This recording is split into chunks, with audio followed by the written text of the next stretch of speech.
Hi everyone, I'm Lisa. And I'm Nick. And you're listening to It Takes Two, the podcast where two people take two movies with the same plot or premise and watch and discuss them. It's still Halloween, I believe. Oh, well, it's November when this is coming out. Well, but early November. Very early. It's, you're still in the spirit. These seemed like Halloween movies to you today? A little bit, Well, one of them is literally set on Halloween, so yes. Fair. Today in this episode we are covering 2004's The Ladykillers, directed by the Coen brothers, and a absolute classic of black and white cinema, Arsenic and Old Lace, from 1944. I love Arsenic and Old Lace. Yeah. Legitimately. I was thinking about it while we were watching it. I think it might literally be my favourite, classic film. I don't know if people count it as a classic film. And it's not that that's the only one I've seen. I've seen a lot of, old movies. I'm a big fan of Buster Keaton in particular. So I've seen a lot of silent era cinema. I did, essays on post-war British cinema and stuff like that. There's a lot of good movies back then, but Arsenic and Old Lace is definitely probably a top spot for me, I think. Yeah, this sort of falls into the same... Well, it's not even the same category, because I was thinking, another movie we'd watched... I think this was the Friends group, wasn't it? The movie crew. What's Up, Doc? Oh, What's Up, Doc is fun, yeah. And then I was thinking about Duck Soup as well. Mm. Yeah, good classic movies. Anyway, let's jump into these movies. Oh yeah, so the connection between these, I feel like I haven't done this for the last couple of episodes. I don't think it's been as necessary. Yeah, but it's nice to have a summary at the beginning of, hey, this is why we chose these two. Because Ladykillers is actually a remake, so we might end up doing it with the original Ladykillers in the future.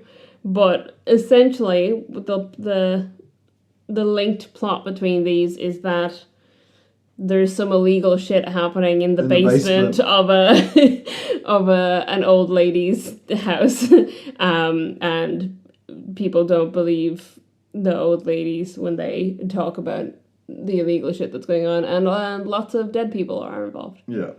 I will let you know, the audience, not Lisa, because Lisa already knows. If you haven't seen Arsenic and Old Lace, I highly recommend watching the movie, even if you have to turn this podcast episode off. It's an experience, especially in this era of film that sort of doesn't happen anymore, because it was a Broadway show, so it's designed to be a stage play. Yeah. And it is very obvious from the framing, the set design, everything about it screams front face, one angle camera. Yeah. And the physical comedy of it all is so amazing. It's so good. Can I tell you, I'm going to jump straight into some trivia. Okay. Not big trivia, but Cary Grant fucking hates this movie. Really? He thinks it's the worst performance he'd ever done. Because he thinks he went way over the top on it, and it was due to the director pushing him, and they were supposed to do reshoots, but then they all enlisted in the army and left.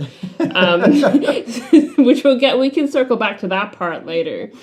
So they never did the reshoots, and his hammed up over the top performance is what got kept in it, and it's his least favorite of all his performances. But there's so many. I mean, we've seen it together multiple times, and I've seen it way more than that before we were in a relationship. Legitimately one of my favorite movies of all time, and there's so many moments in this movie where Cary Grant just has a look on his face, and I crack up. Yeah. Just his facial expression, his physicality, the way he reacts to things, and there's moments where he is totally silent and just acting with his eyes or with his body language.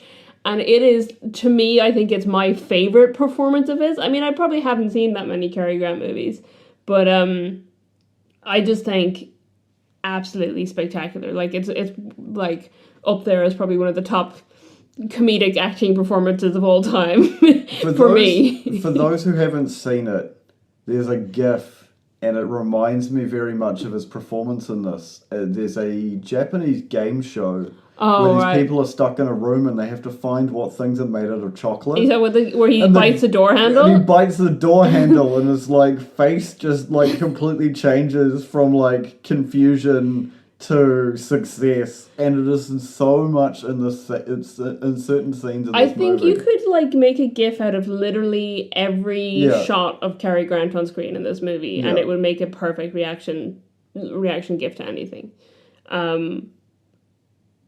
It's genuinely spectacular. It's like a masterclass in physical acting for me, and it's so funny to me that he hated it. He just like he thought it was his worst ever performance, and like maybe he just needed to see it from a modern lens. Maybe we needed Cary Grant to watch that movie in the 2020s and go, holy shit, that was peak comedy. Genuinely, I think he's spectacular in it. On the flip side of that, I feel like Tom Hanks's performance was a bit sloppy. Tom Hanks in Ladykillers is bizarre, but it's also like the least Tom Hanks I've seen him. Yeah, I would agree. Which is a good thing, I think. I think he needs to not just be the same person, everything.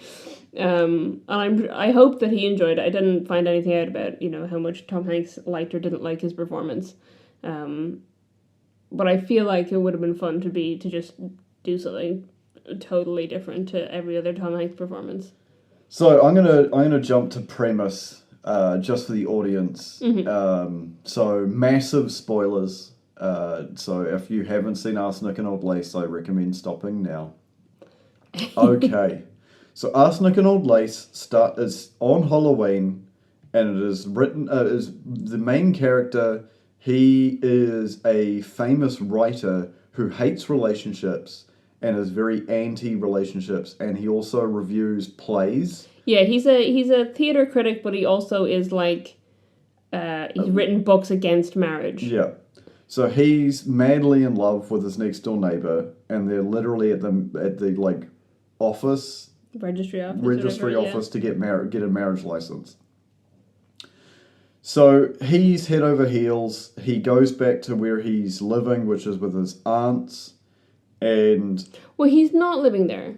He's not living there? No, because the aunts say it. Because the aunts are meeting with her dad, who's the pastor, and saying, he used to only visit us once a month, whatever. Right, and now that they're together, he's here 6 days a week visiting. So I think it's where he grew up in that home, but he's living elsewhere and being a theater critic in New York. Yeah, because it's set in Brooklyn. Yeah. And then so his aunts, again, massive spoiler, are serial killers, and they poison people and bury them in the basement. Yeah. The way they're getting away with this is his brother. Teddy's his brother.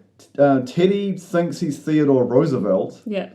And is Theodore Roosevelt the entire time. Yeah, and he thinks he's digging the Panama Canal in the basement. Mm-hmm. I did have a moment, by the way, watching this, because we've been talking about Bubba Hotep on and off, and I keep saying, like, there is no movie that we can compare to Bubba Hotep, because what other movie has, like, a black guy in a wheelchair who thinks he's JFK? And then I was like, well, this guy thinks he's Teddy Roosevelt. But that's where the similarities stop. Yeah. But I just thought I'd bring that up. So yes, it's this realization of him trying to get his brother committed, his other brother who's also a murderer with like massive surgical scars on his face because his sidekick is performing plastic surgery on him basically monthly. Mm-hmm. As he's jet-setting around thinking about his brother and killing people. Mm-hmm. And just shenanigans ensue because he's trying to get his brother committed to a mental institution. Teddy. His brother is there to murder everybody. Jonathan, the other brother. Yeah. His aunts are insane. The police keep rocking up. He's also, like, really abusive to his newly wedded wife. Because he's so like focused on like getting his brother committed and all the dead bodies that are in the house. I think it's just that like he has literally like his mind has just like split with this discovery, because he discovers this all starts to unfold because he discovers a body in the window seat at the aunt's house, and he assumes that his brother Teddy, who thinks he's Theodore Roosevelt, has killed someone. Yeah. And then it finds out that his aunts did it, and he's like, what? And this is the day that he was eloping, and he's got the cab outside ready to go on his honeymoon, and it's just like his brain just shuts off. Yeah. So we can see from how they are before then that like he hasn't been abusive towards her. That's not like a dynamic of the relationship. He just like doesn't want her to find out about this, and then also is like so focused on like, how do I fix this problem? Yeah. And you can kind of tell that that has been his role in the family the whole time, even though like his aunts have been the people who've like raised him and his brothers and have been are like caretakers. You can tell that he's the one responsible person in the family, and he's the one looking after his aunts and making sure that his brother is okay, and etc. etc. It's also very interesting because this doesn't come up until like Act 3. Again, spoilers. He's not actually a Brewster. Yes. He's like adopted into the family because he's the illegitimate son of a seaboat captain. Was that with the? So his mother arrived to work as a cook for them, pregnant. Yeah. Already pregnant with him, and then the person he thought was his dad growing up, who is a Brewster, married her to get her out of that situation. Yeah. And his actual biological father is, and also a cook, but on a ship. Yeah. And that was the reason he was also hesitant to get married, because he realized his insanity runs in his family. Yeah. And she was just like, no, his wife's like, no, you're the most normal one. Like, don't. And it's not until that realization of, hey, I'm actually adopted. I'm not completely insane. Yeah. Like the rest of my family, I can like. Well, we're happy. at that part at the end of the movie already. The line that he shouts out the window where he's like, "I'm not a Brewster. I'm the son of a she cook." Yeah. He was a line originally was, "I'm not a Brewster. I'm a bastard." And the censorship office would not let them put that in the film. Moving on to the movie we've movied with this movie, The Ladykillers. The Ladykillers. It's also a very weird ensemble cast. You've got Tom Hanks playing a southern gentleman who's also like pretending maybe to be like some sort of PhD professor guy who's on hiatus, and basically the only evidence that we've got throughout the entire movie is he's the brains of this criminal organization. Yeah, except that he literally just like decided he wanted to do it and put an ad out in the newspaper and got like a weird hodgepodge. All I was going to say is the only thing he can do is quote Edgar Allan Poe. Yeah, he does quote Edgar Allan Poe a lot. And then, ironically, spoilers, major spoilers, ironically gets killed by a raven. Yeah. He's got like some henchmen, which like your favorite boy, J.K. Simmons. J.K. Simmons plays very bizarre character named Mr. Pancakes. Yes. Garth Pancakes? Garth Pancakes, I think is his name. Yeah, Marlon Wayans, and he plays Gawain. Yeah, who's playing like the inside man who's working at this casino. Yeah. And he rents a room, pretends to be a gospel band, but it's like Renaissance music. It's not gospel. They're just allegedly playing like old Renaissance instruments and stuff, like weird ass instruments. Yeah. And then what he plays is like a string quartet, so it doesn't even make any sense. Yeah, and so they're hiding in the basement, covering up the fact they're digging to the offices where the boat, is it a boat casino? Yeah, because they have they talk about how in Mississippi you can't have a casino on land. Yeah. So the casino is on a boat. Yes. And then the money is brought into this vault in this office. And they just like tunnel in and get into weird shenanigans the entire way through. Yeah, and then it becomes a real comedy of errors toward the end. Yes. When and everything starts to go wrong. Where do you want to jump into that? I don't know. How do you feel these compare to each other? Do you think that the plots are similar enough for them to make sense on this podcast together? Because this is one that I hadn't seen, The Ladykillers, and I had seen this come up as like suggestion of movies that are similar. And I love Arsenic and Old Lace, so I jumped on the chance to be like, yeah, let's watch something with Arsenic and Old Lace. It's definitely an interesting... There is it's a bit of a stretch, realistically. Crime is happening in the basement, and it does involve around digging. And there are bodies, and it is an old lady's house. Yeah. And there is, like, disposal of bodies without people seeing what they're doing and stuff like that. Yeah. But it is very much like an ensemble, like... It's not really a heist movie because there's no, like, crew part. I did worry at the beginning of it when they do... Because they do, like, an ensemble intro, like it's Rat Race or something. Yeah. And then they do... And then it's setting up this heist, a casino heist. And I was like, this is more like a shitty Ocean's 11 than Arsenic and Old Lace. Yeah. Like, the only things going for it are that it's like in an old lady's house. I did hope that it was gonna turn out she was killing people. I thought that would be funny. Yeah.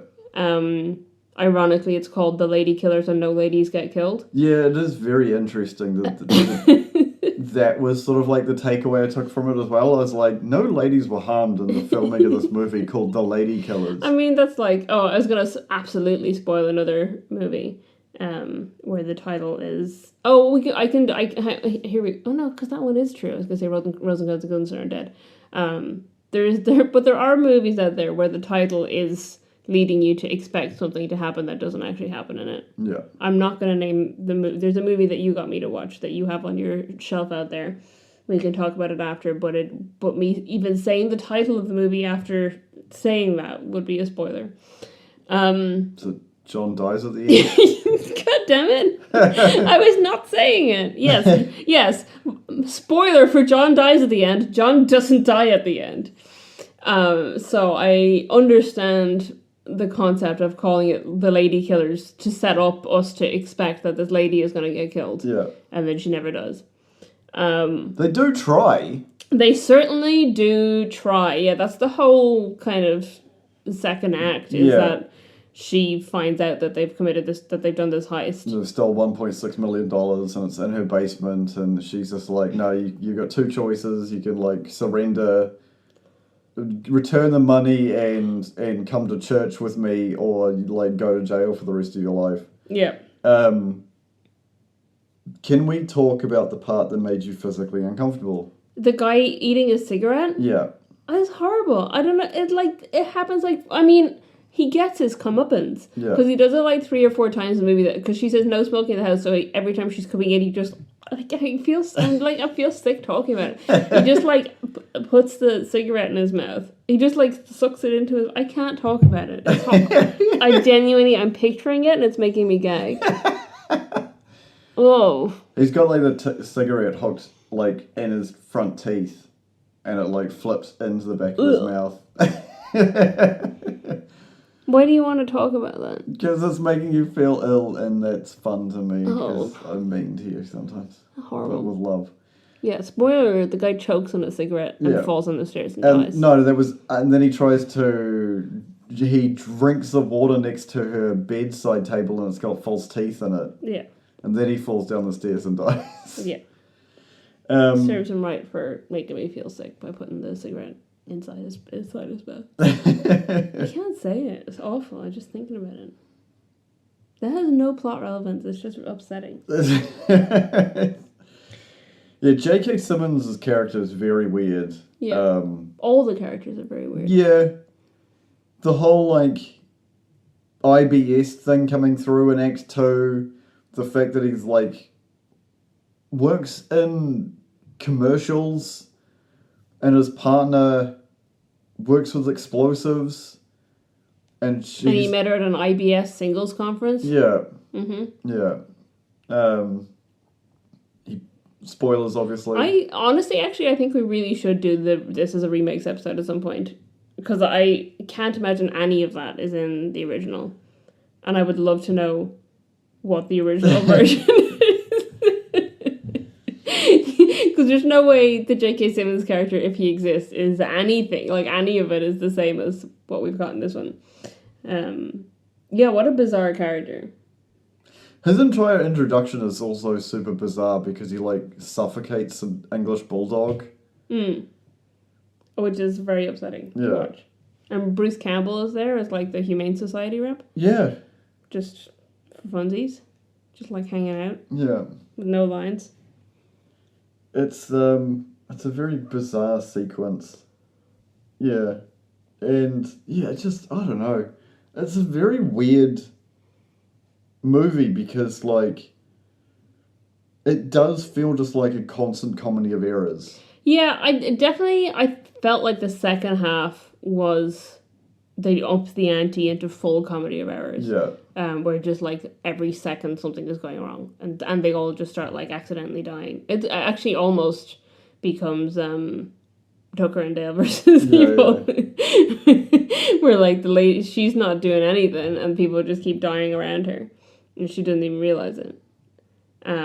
Unlike the old ladies in Arsenic and Old Lace, and Abby and Aunt Martha, who are inviting old lonely gentlemen into their home and poisoning them. Because they're just giving them peace. Yeah. They're just making them feel peaceful. And I mean, it is like, it's almost, Ladykillers is almost like what would happen if that's not what they were doing. In that, like, it's about an old, an older lady who has a sign out saying, she's got a room for rent, which is what they have in Arsenic and Old Lace as well, except that they don't actually have a room for rent. They just invite men in and then kill them. And think they're doing a public service to those men.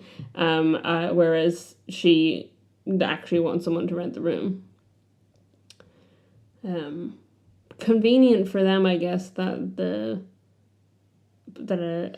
somewhere where there is like a basement that they can dig through to the office they need to get to. Yeah, it has a room for rent. Yeah, it's very convenient. Mm. It's a very strange setup. Yeah. It's enjoyable, but very strange. Again, like what I said in the beginning, there's not a lot. Coen brothers obviously have a certain style to their directing. And as I said, Arsenic and Old Lace used to be like a play, so it is very, very singular angle. Yeah. Which does really help with just the way that the action kind of flows around the set. Yeah, and they've added scenes into the movie that aren't in the play. Yeah. Because obviously the play takes place in one room. Yeah. And in this one, they're outside a bit, and there's, the registry office and things like that. Which are not in the stage play. I've seen an amateur production of it, and it was absolutely hilarious. Because the good thing about, like, a comedy, especially, like, a comedy like Arsenic and Old Lace, where, like, it's almost like they're constantly playing the, like, the cup game where you're trying to figure out which cup the thing is under, and they're swapping out bodies and different people trying to keep each other from seeing what's in there, even though, like, it's all kind of switched around without them knowing. The great thing about that is that if anything does go wrong on the stage, it's just even more funny. Yes. Because, like, I can think of, literally, I saw an amateur production of this by college students, like, 15 years ago, probably, and I still remember the things that went wrong in it because it was so funny. So one of them was that, like, at one point and it was always happening to Mortimer, which is even funnier because he's, like, almost the straight man of the movie. And it was like he tried to open the door and the whole door frame fell down. And there was a moment where they'd had like an intense conversation between Mortimer and Jonathan, and they went like literally forehead to forehead. And then when they pulled back, the scars, because they were just painted on, in a stage production, had transferred over onto Mortimer's head. So he was trying to give like a speech or whatever, and the guy playing Jonathan was just trying not to crack up. Very funny. But like, the movie and and the original play are such strong, comedic tone to them that like things going wrong on stage is actually adding to it almost. Yeah. And I think, I think you need to have that kind of theatrical stage physical comedy to it, and that's why Cary Grant's performance works really well. Yeah. Also the actresses playing the two aunts and the actor playing Teddy were all from the Broadway production. Right. And the running joke that was written into the movie is about Jonathan looking like Frankenstein without them ever using the word Frankenstein. Is that Boris Karloff originated the role on Broadway. Right. And really wanted to be in the movie, but they wouldn't. The Broadway play was still running, and they wouldn't release him. Wow. So they literally wouldn't let Boris Karloff do it. But they did let the Ants and Teddy go, I guess, because they were less big names. But on stage, it was billed as Boris Karloff top billing, like his name was the name above it. Whereas obviously the film production, it's Cary Grant as Mortimer that's the top billing. But it's like, that's why there's so many jokes. And they did put makeup on the guy playing Jonathan to make him look a little bit more like Boris Karloff anyway. But there's so many jokes about him looking like the guy in that scary movie that's just come out, or directly saying Boris Karloff. And they had to, like, apparently they had, like, because they had to get Boris Karloff's okay to use his likeness and his name. Otherwise it was going to be an awkward legal situation. And he was like, no, absolutely, go for him. I think he was just disappointed that he couldn't be in it. But it is so funny that they just, like, jokingly reference their own stage show. Yeah. No, it's definitely, like, a very enjoyable movie to watch even now. Yeah, absolutely. And to know that, there's so much history behind it because of the era that it was released in and things like that. I don't know where else to go. Do you want to get into trivia? Just straight into trivia? Yeah, I mean, I have a lot of trivia about Arsenic and Old Lace. I don't have much about Ladykillers. I think, I literally only took down one bit of trivia about Ladykillers, which was the university she keeps mentioning? Yeah. So she keeps talking about, like, donating her money to Bob Jones University, and says it's a good Bible college, so she donates to it every month or whatever, and then at the end of the film, the police don't believe her that she has the money, so they tell her she can keep it, and she's like, oh, I'll donate it to this. That university banned black students until the 1970s. Jesus. And then wouldn't allow interracial dating on campus until the 2000s. So I guess that's what she means by it's a good Bible college, but, like, as a black lady, I don't know why she would support it. Arsenic and Old Lace, I have a bunch of stuff. So apparently the Brewster house at the time of production was the largest set ever built at Warner Brothers Studio. They made the entire house, it was a complete house, room by room, every detail was put in. And they actually did shoot scenes in different rooms, including the grandfather's study, the aunt's bedrooms, the cellar, but none of it was included in the final cut of the film. Right. Already talked about Boris Karloff. So the concept for the stage play came from an actual woman, Amy Archer Gilligan, who is known as America's most prolific female serial killer.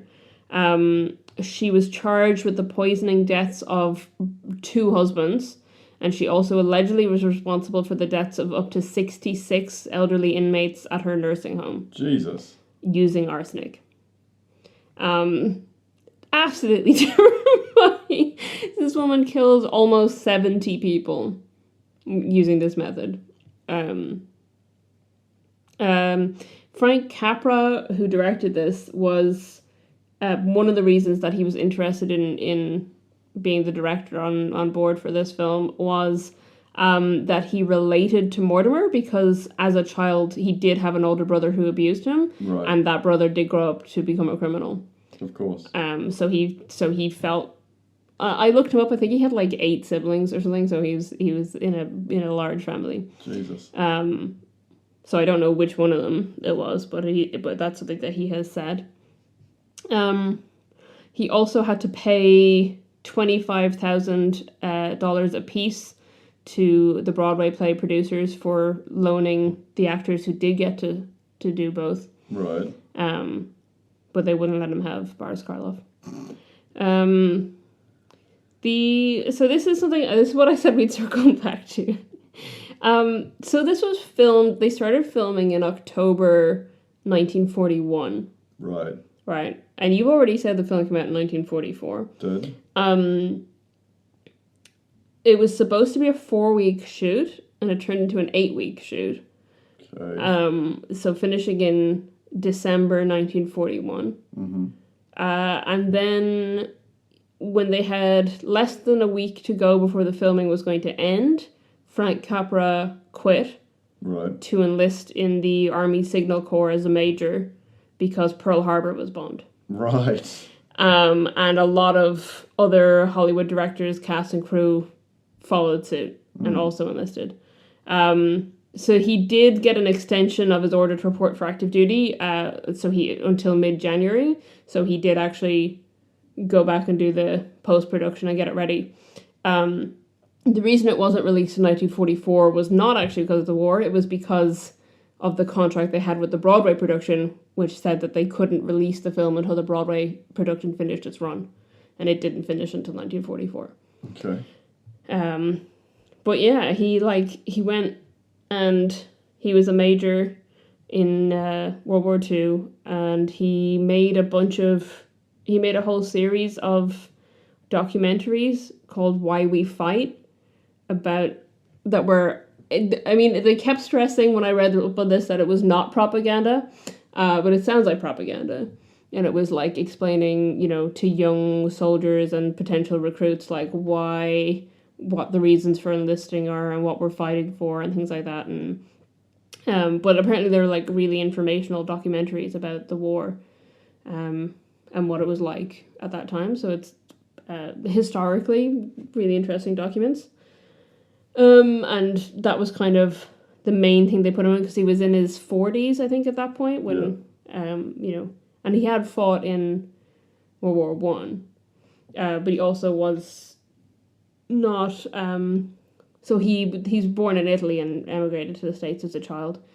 So I think he just felt very patriotic towards the country that that him and his family chose to live in, and that's why he wanted to go and fight. But it meant that he didn't go back to directing until he did It's a Wonderful Life, which was about 1946, which we've already talked about. Yeah. But it meant that there should have been a gap of like 5 years, except that then this actually came out in 44 instead.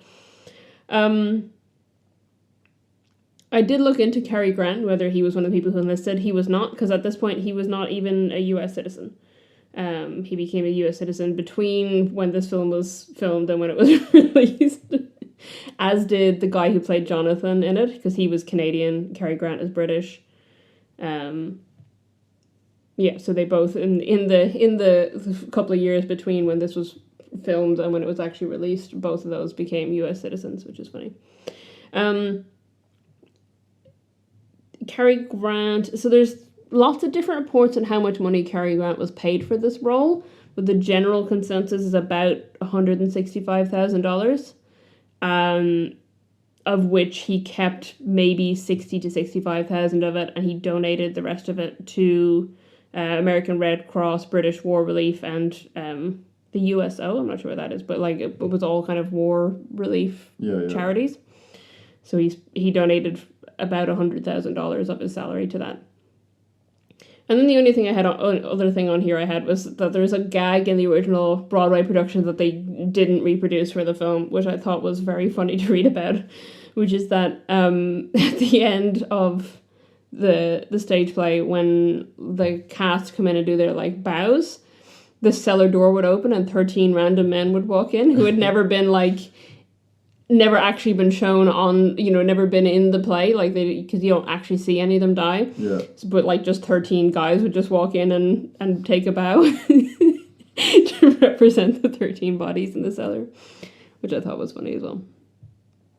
That's about it. I didn't look at budget and box office because obviously they're so far apart. It's kind of irrelevant. Yeah, a little bit pointless.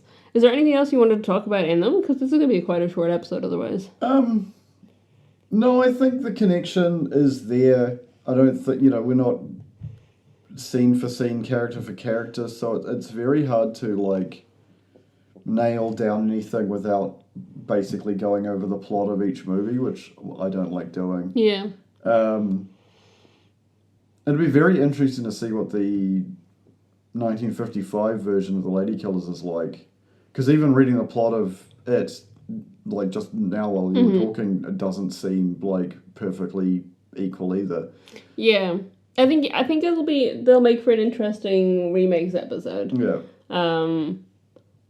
Because I almost thought, like, with the style of it and how Coen Brothers do their stuff, because they do a lot of kind of almost period-y stuff, that I thought it might still be set in 1955, but then, like, she's referencing hip-hop music that was released in the 90s, so it's either set in the 90s or early 2000s. And it's definitely a modernization of something that already existed. That also now is a stage play, but not until after the remake came out. Right. It was then adapted for stage and has been on Broadway, I believe. But so it kind of did it the other way around. There's also a lot of physical comedy in the Ladykillers that doesn't really translate well if I try to explain it, because when you explain the joke, it's no longer funny. And I think that's like the ongoing gag of the cat escaping,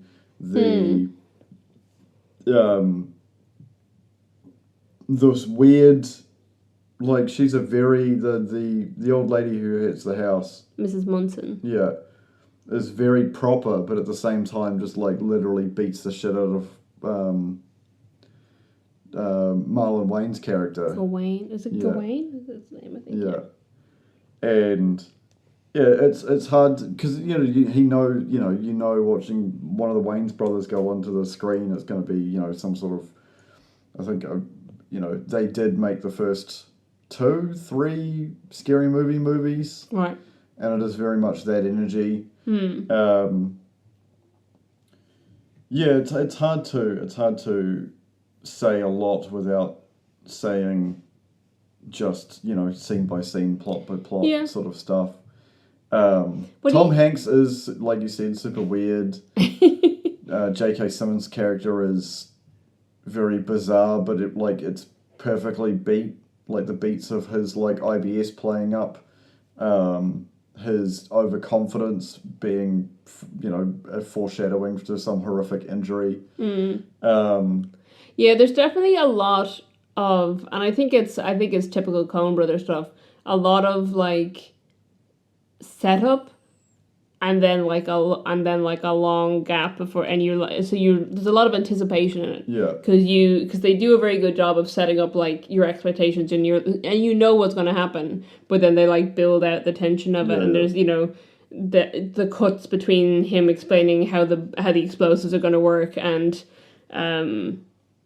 the professor trying to get Mrs. Munson to leave before they do it so she doesn't hear it, and it's like cutting between the two scenes, and you're like, oh no, how is he going to mess this, like something is going to go horribly wrong here, but we don't know exactly what, but we know from the way they're setting this up, and there's a lot of bits and pieces like that in it, I think, where they do use that kind of timing tension to get you like ready for something to happen. And there's a little bit of that in Arsenic and Old Lace as well, I think, especially with the window seat stuff. Yeah. But it's, like I said, I feel like Arsenic and Old Lace is like doing the cup trick, but with bodies. Yeah. Where, he knows that there's a body in the window seat. And this is like, I just want to talk about this, one of my favorite moments in the whole thing, which could be used as a reaction gift to anything. Because he knows there's a body in the window seat, but Teddy has moved it without him knowing, and then in the meantime, Jonathan's put a different body in the window seat, and then it's when him and Jonathan both run to sit on the window seat, and then he kind of is like, and no words said, but like the moment of him like looking and be like, why is Jonathan stopping people from looking at the body? And then it's like, the facial expression and the way his whole body language changed, and then he gets up and then he's like, yes, Jonathan. Let's look in the windows. And it's, just like you can see every cog turning in his brain. Like, exactly what he's thinking without a single line of dialogue or anyone else even like moving. Like, it's just like fantastic comedy. But it is very much this like setting up the timing and the tension of like, hold on a second. I think my favorite moment for him, the acting part for him, is when he sort of just gives up and he goes and sits on the stage and has a cigarette. And then he's like, shit, I gotta make a phone call. And his brother is like holding off against 3 police officers. Yeah. and he just like asks him to move the phone higher so he can dial a number, and his brother's like, oh okay, and like holds it higher. Just that whole sequence of just it very, it's like very pre-Monty Python, because Monty Python's a flying circus. They had this like ongoing gag of like, now completely unrelated. Yeah, now for something completely different. Yeah, and just like this bridging over between two scenes that are completely unrelated to each other. Yeah. But you're just following the one character, and I think like the best sequence of that is when the whole restaurant scene ends in The Meaning of Life, and they just follow Eric Idle down the street into this random house. Mm. You're like, I was born there. Like, you're like, what the fuck is happening? Well, a fish. But it is very much like this moment of him just being like, you know, I've been bound to a chair. My brother's here to murder everybody. Like, just... And also him thinking, this is inevitable. My whole family is insane. I'm also going to... This is going to happen to me. And he's just kind of giving up and resigning himself to the fact that, like, this is his life. You know, this is my future. Yeah. There's also a moment, I mean, now we're just talking about our favorite, like, Cary Grant moments, but there's a moment where, like, because he picks up the actress playing Elaine so easily. And there's a moment where he picks her up and she's like, you're throwing me out. He's like, no, I'm not throwing you out. And then he literally throws her out the door and is like, go home. You're like, wait a second. You couldn't have done that more literally. But yeah, I think both movies have like, I do think, I mean, I'm biased because I love the movie, but I do think Arsenic and Old Lace does it better. Yeah. But they both have, but I love Coen Brothers as well. They both have these like setups of like where you know either you know exactly what's happening, like you do in Arsenic and Old Lace, or you have like a general idea of what's being set up, and there's just you're just waiting for the bomb to go off, metaphorically, and in some cases literally. Yeah. You're just waiting, like you're waiting for everything, you know, the dominoes to fall or whatever. So I think in that aspect, the comedy style it can be quite similar in these movies. What are your thoughts on like comparing characters just of Aunt Martha and Aunt Abby with Mrs. Munson? Because it's the only real character comparison we can do, because the rest there's no like direct character for character otherwise. Miss Munson isn't believed by anybody that lives in the town. Yeah. She is very much focused on her late husband and going to church. It's clear in the movie that everyone thinks she's just crazy and an annoying person, to the point where they're like, the sheriff's is literally asleep because there is no crime in their town. Yeah. Not helped by the fact that when she tries to introduce the professor to the sheriff, he's hiding under the bed. Yeah. And to the sheriff, it looks like there's no one there, and she's literally lost her mind. They're very, like, the aunties in Arsenic and Old Lace, very sweet, but serial killers. Yeah. She, on the other hand, is very sweet, but also extremely physically violent. So it is funny. It is that kind of funny, but it is very much like I don't know, maybe just the era, that southern attitude of just being able to like smack around a man and like it being funny, but it is funny, but it's not funny. You know what I mean? It's not. I mean, it's not great that there's physical violence, but it's not like a domestic violence kind of thing. It's more like a corporal punishment. Like she's treating him like she's his mother or grandmother. Yeah. And you see like a kind of a flashback moment from him that is how his actual mother was. So there's like, I think it's partly there to make that connection that like he's the one black guy on the team. And he sees her as being almost like a maternal figure. Yeah. Yeah, that's kind of all I have to say. They're a lot more like quippy and I don't know. I think that The physical comedy from Arsenic and Old Lace is just like a higher standard. Yeah, yeah. Well, I mean, Cary Grant was originally a vaudeville actor as well, and I think probably some of the other cast were as well. I mean, a lot of actors from that era would have started off in vaudeville or in silent era cinema and things like that. Where there is a lot more physical comedy, or just general stage acting, where you do need to be, have a much larger physical presence. I will say, I think both Ms. Munson and the aunts, the Brewster aunt sisters, have are on a different plane of existence to everyone else. Yeah. They don't have an accurate awareness of reality, I think, is something that's happening in both movies. That the Brewster sisters think it's totally normal and acceptable that they're killing these men, Ms. Munson talks about her husband like he's there, and her husband was annoyed by the hip hop music, the hippity hop music, but he's a painting, and the fact that when she finds out that they've stolen $1.6 million, she's like, you need to give that money back and come to church with me. Yeah. It's like, okay, that's not a normal reaction to finding out that you've had criminals stealing that amount of money, from your basement. So it's a weird... Yeah, they I think both... and to some extent, both movies rely on these women not having a clear sense of reality. Yeah.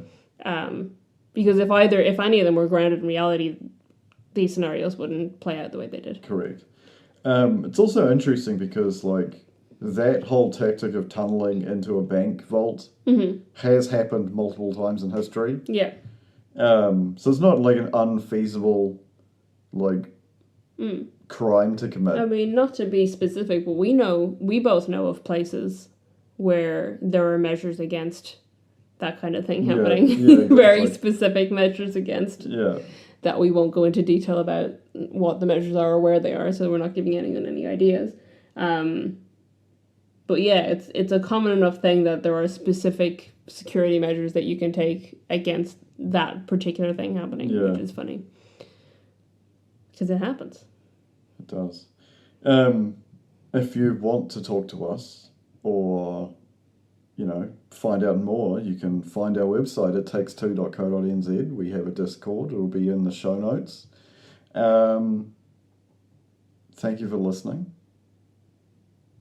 We'll catch you next time. Were you waiting for me to say it? Yeah. Okay. Goodbye. Bye.